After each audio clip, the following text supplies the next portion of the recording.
at the autocovariance function when you have missing data. Now we have done, you can say, all the other things with missing data. So why shouldn't we be able to look at this with missing data as well? So what we'll first do is to indicate A as an indicator. Say it's a 1 if yt is observed, and 0 if it's missing. And then we will kind of define the autocovariance of A as AT lag K and AT times A at time T plus K, or the absolute value of K. We know it's symmetric. It doesn't matter if you go forward or backward. It's the time difference that matters. This is just to make sure that we can specify the bounds up here. So what does this actually mean? When you have a 1 times a 1, it means that we observe both places. 1 times 0 means that we are lacking one of them.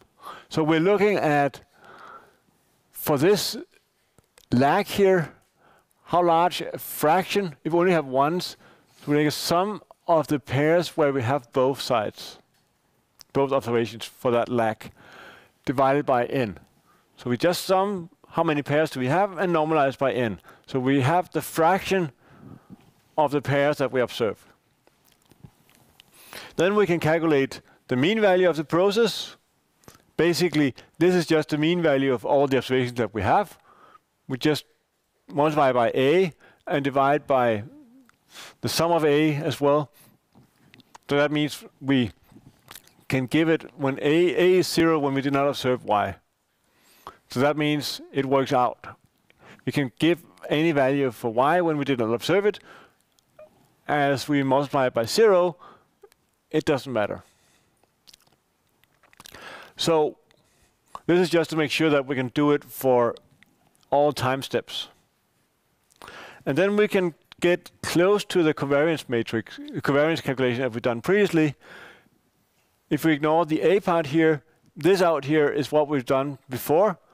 It's the observation minus the mean value times the observation shifted K lags minus the mean value. Those two multiply together. Now we will multiply by our indicator of whether the pair is observed or not. So this will give us what we call CA box. So what we need to do in order to get the sample autocovariance is basically to take this and divide it by the fraction from the previous slide of pairs that we observe. Because then we can say this sum that we have there of 0 and 1s is the same that we have here. So we just use that as a weight, so to speak.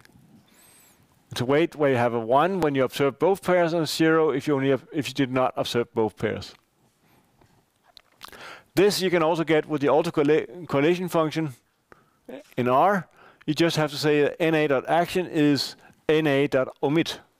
So it means omit all pairs where you did not observe one of them. Otherwise, you'll just get an error message of some kind.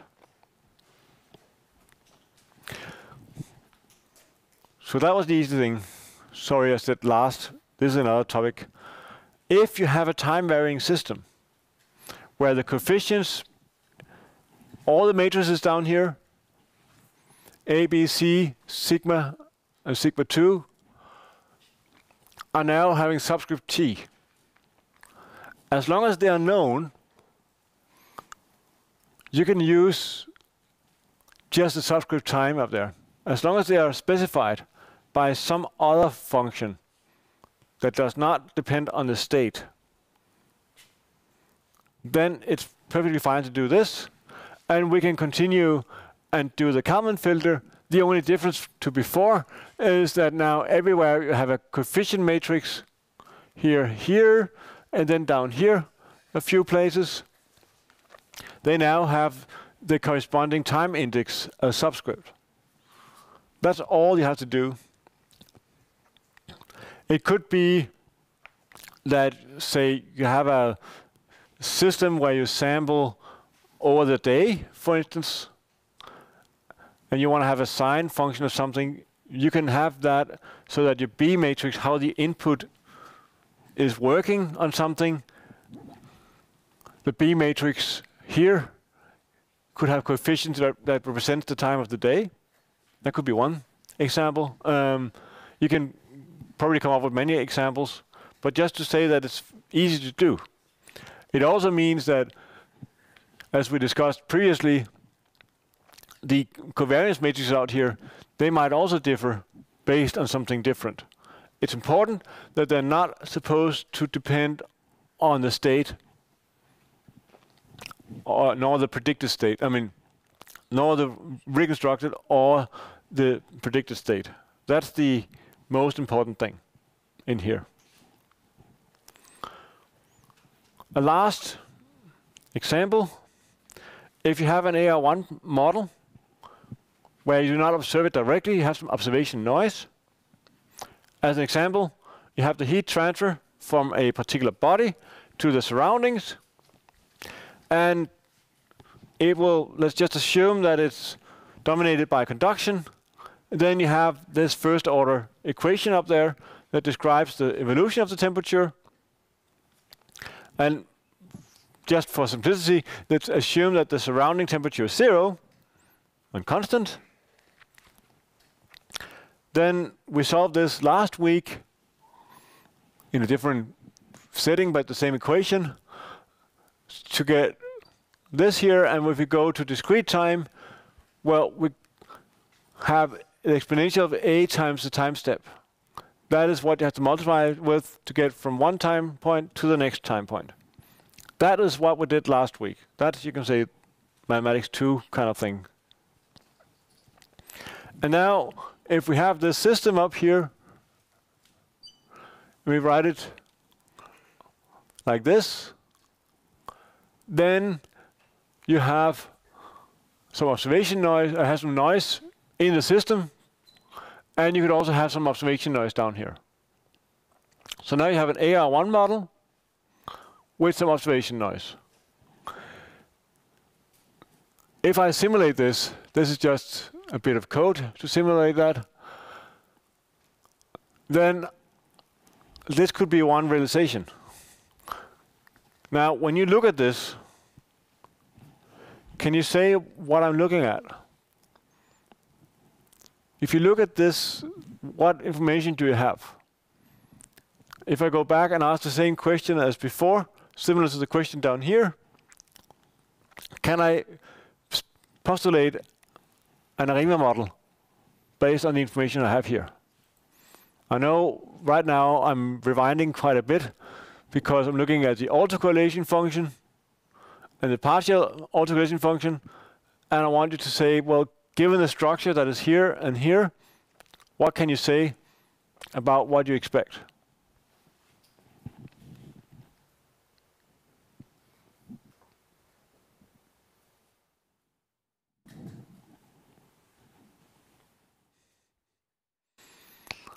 Is it a simple model or is it a more complex model?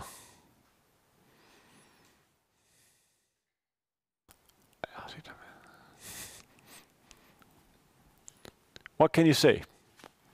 Maybe we can just start saying, what do we see here?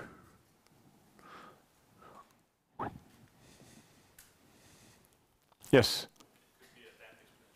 So some kind of exponential thing. There's an initial jump somehow, but then it's exponential. This down here is more tricky. It's difficult to say exactly what it is. What are the options? Someone else.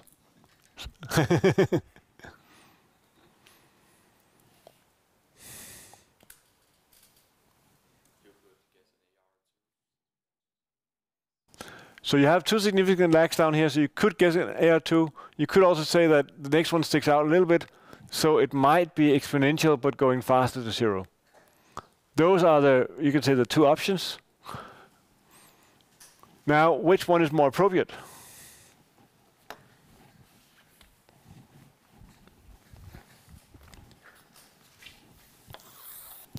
If we just write up the system as we defined it,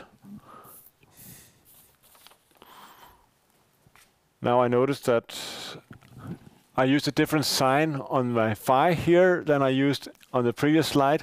So if we take the system, we defined it on the previous slide as minus phi xt minus 1 plus some noise.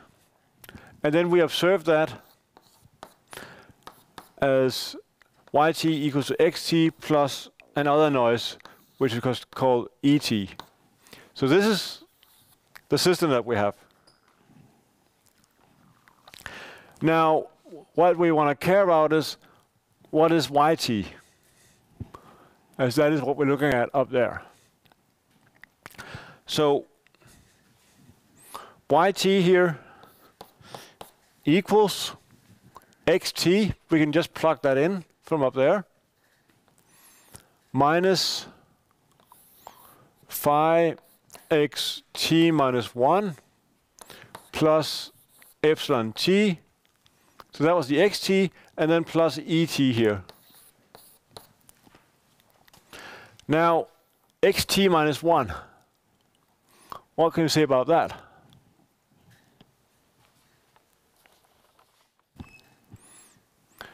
This equation here is the same as saying that xt is equal to yt minus et, right? So if I take this and just, that should also hold for t minus 1. So what I can do is I can say that it's yt equals minus phi, and then I take and use this up here. So it's yt minus et instead of xt minus 1. Oh, minus 1, minus 1, plus epsilon t plus et. Now we're almost done.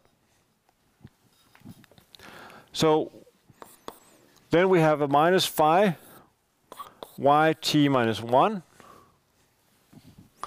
And then we have a minus and a minus, so that becomes plus phi e t minus 1 plus epsilon t plus et. So what is this? It depends on the previous state.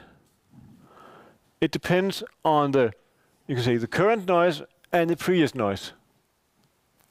You could go through and look at the theoretical autocorrelation structure and compare with something, but I hope you will agree with me that if we make an ARMA 1,1 model, you will have a dependence on the previous state and on the previous epsilon. And we have seen this a couple of times before, that it doesn't disturb us too much that we have this sum of two epsilons. We just define a new one that is a linear combination of the two. So that is one way of looking through stuff like that. Now, for today, we got back to the ARMA models on state space form. The main motivation for doing that is now we can actually do that, estimate maximum likelihood parameters, even though we might have missing observations. Because in the Kalman filter, we can handle missing observations. We talked a little bit about prediction, maximum likelihood estimation, and also just comparing models using likelihood. I haven't done a formal part of likelihood theory. If you want to do that, you should take the course 02424, which is basically all about likelihood in linear models and in generalized linear models. So that was, you can say, what I wanted to say for today, but I have one more thing.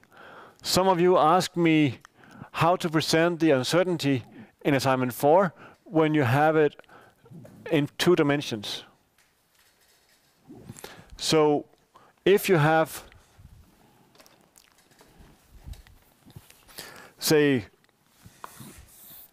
have an estimate somewhere, and then you have a standard deviation in one direction and in the other direction.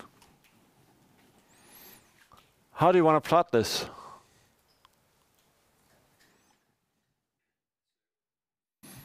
Why a circle? Sorry? I prefer a circle over a box. The reason is, if you look at basically what you have here is a multivariate normal distribution, right? A bivariate normal distribution. And if you're looking at a confidence interval, then you're looking at a contour of the density. And you're looking at a distance here that is normed when you look at the density. So a box is a bad measure. A circle, now I made them equally wide, both intervals, so it looks like a circle. What does this, is this always a good idea?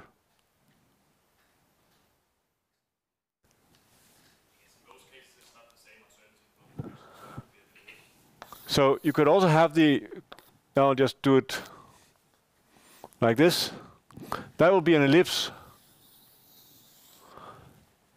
But is it still perfect? Is it always appropriate? The answer is no, but why?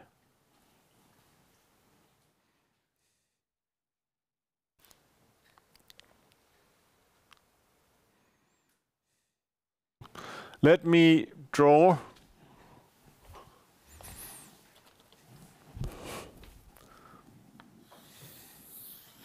this instead.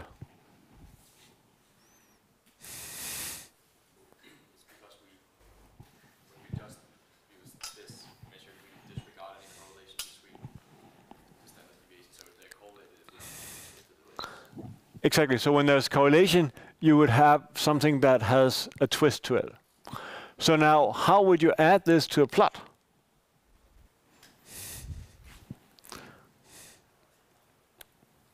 That's what I'm going to just very briefly show. An easy way to draw a circle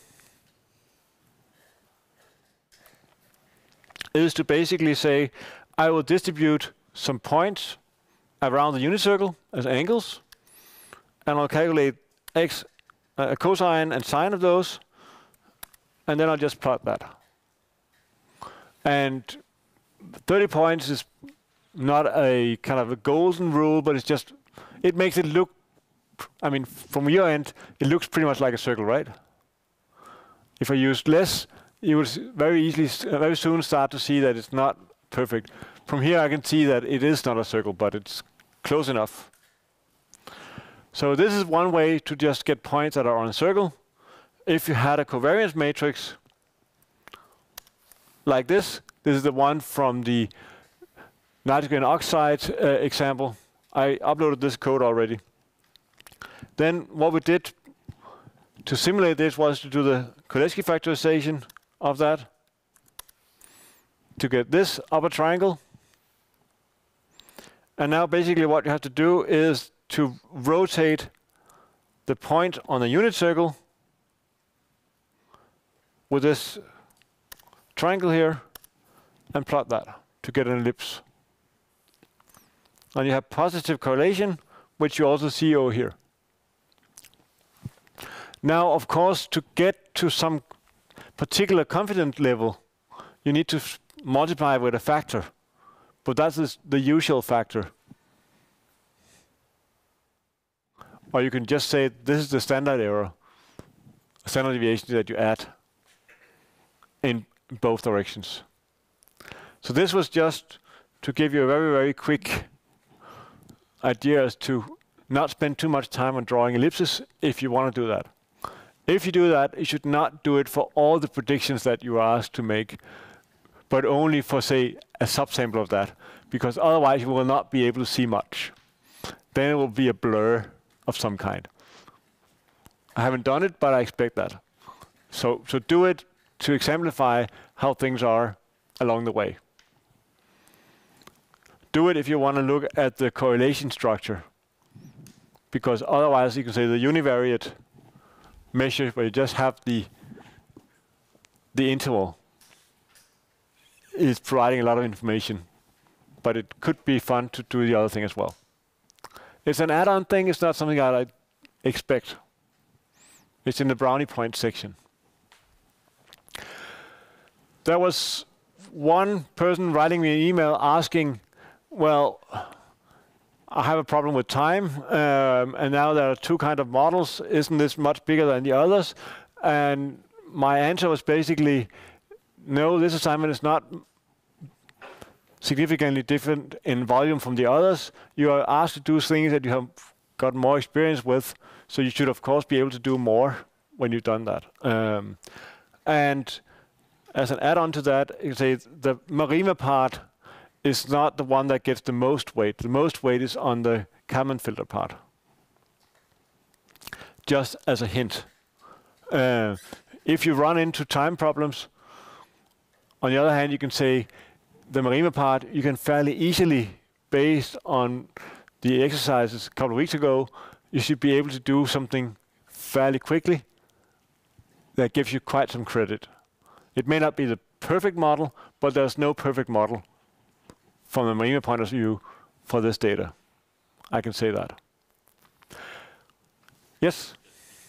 For question 4.3, do we just have to present the final model? I mean, or do we have to present a bit of our process to get there?